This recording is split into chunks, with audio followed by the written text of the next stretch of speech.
I have another Hyliion video, and in this video we'll talk about the board, in particular the governance committee, and this leads me down a rabbit hole, and we'll see how far the rabbit hole goes. And this is taken from the Schedule 14A that was published on April 7th, 2023, and it reflects on what was done in 2022. The governance committee is composed of Jeffrey Craig. He's the chairman of the board. He was the president of Meritor. Meritor got acquired by Cummins. Vincent Cubbage, he was from Tortoise Acquisition Corp. And Melanie Trent, and she has connections and prior experience with Diamondback Energy and Arcosa, which is a company that specializes in infrastructure products and services. The governance committee evaluates the performance of the board, evaluates the current size, composition, and organization of the board. They identify and review recommendations of candidates to serve on the board, and this also includes recommendations from shareholders. They also review issues and developments related to corporate governance. In 2022, they took on the responsibility of environmental, social, and governance (ESG) efforts and oversight as reflected in its charter. As a result of our acquisition, I'm not affiliated with them, but of their acquisition of the Carno generator technology in September of 2022, they expect to have more interactions with the United States federal government.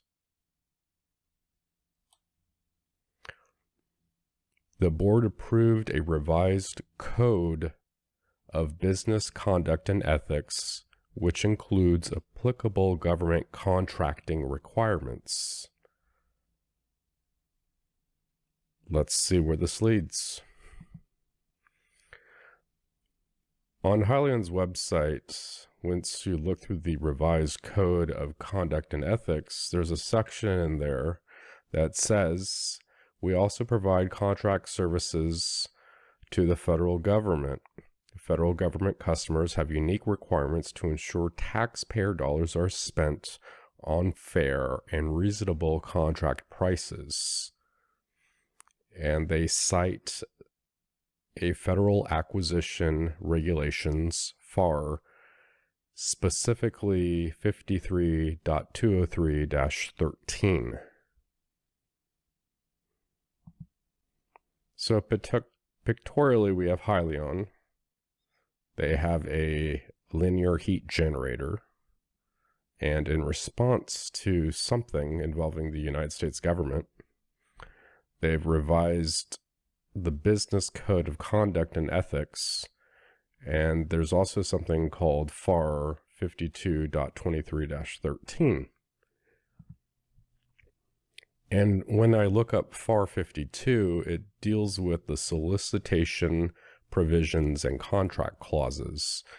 And in particular, what's referenced is the Contractor Code of Business Ethics and Conduct, and it references FAR 3.1004 subsection A, and it says insert the following clause: in solicitations and contracts, the value of the contract is expected to exceed $6 million, and the performance period is 120 days or more, which is approximately 4 months.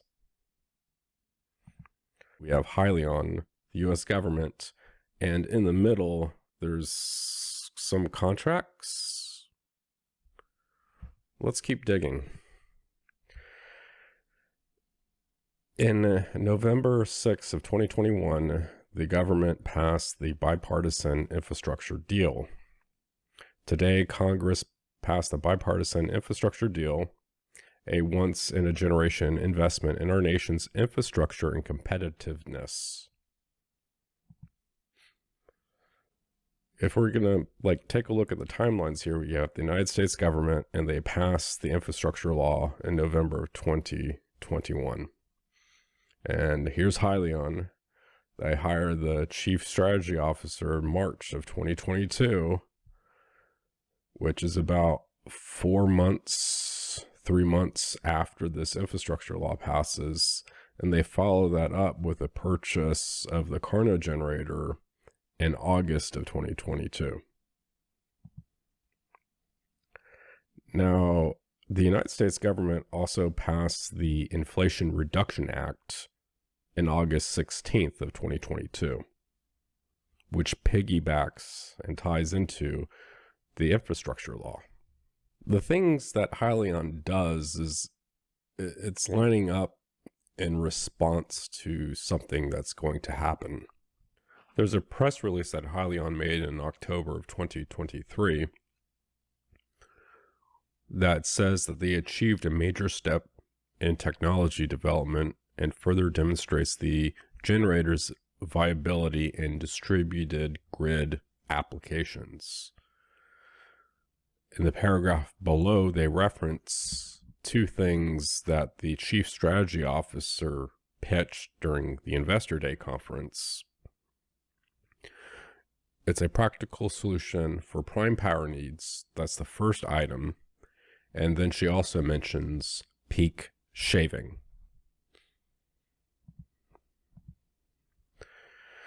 Now, according to the U.S. Department of Energy, they have a whole bunch of initiatives that they have federal funding grants for.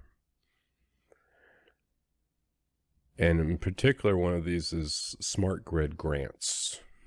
Smart grid grants, also known as Deployment of Technologies to Enhance Grid Flexibility Program, provides funding and expansion of eligible activities under the Smart Grid Investment Matching Program established under Section 1306 of the Energy Independence and Security Act of 2007. The Energy and Independence Act of 2007, you'll see Section 1306 that there is a federal matching fund for smart grid investments. But what are smart grids? And you have to reference Section 1301, Statement of Policy and Modernization of Electricity Grid.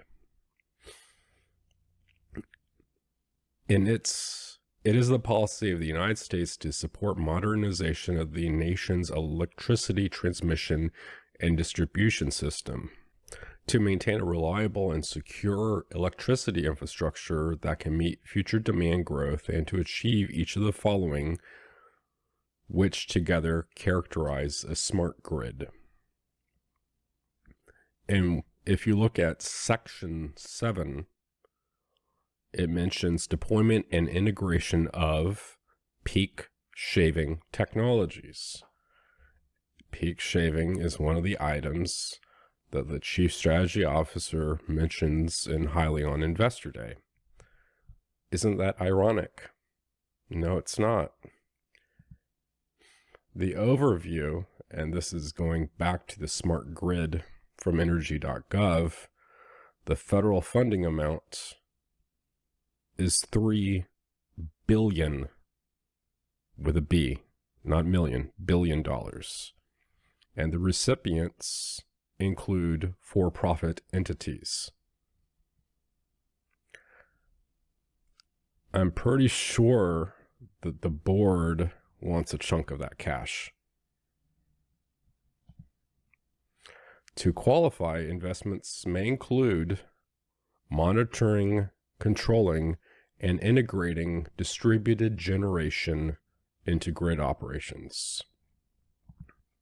If you go back to the press release from Hyliion, they successfully provided power to the electric grid, and they also mentions it further demonstrates the generator's viability in distributed grid applications. those two requirements match up with each other. They're trying to pair this with federal funding for smart grid technology.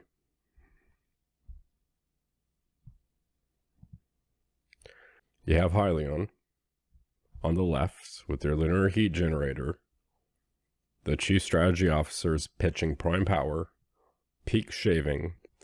The U.S. government has the Department of Energy under it, and they have a grid innovation program. And they have $3 billion of federal funding available. And Hyliion mentions in the section 14A that there may be some U.S. government contract stuff going on here. And keep in mind that the Department of Energy is just one facet of the whole energy transportation thing. There's also the transportation thing, but I'm just taking a look at the energy angle.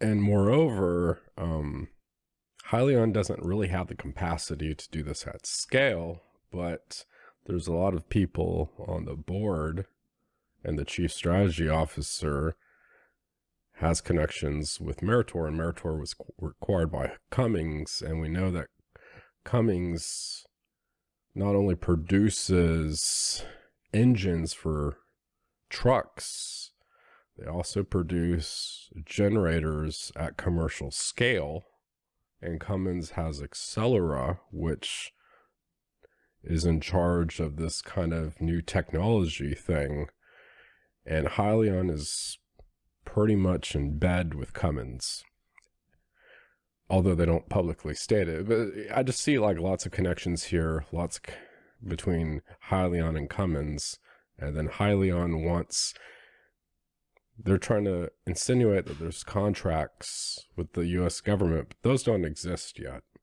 But I have a feeling that they're trying to position themselves to get some of this federal grant money. And in particular, there's also mentioned that there's also loan opportunities. So instead of diluting share price, they can just get money from the U.S. government through these specific programs to infrastructure and inflation reduction to keep building technology. That's it for this video, and of course, thanks for watching.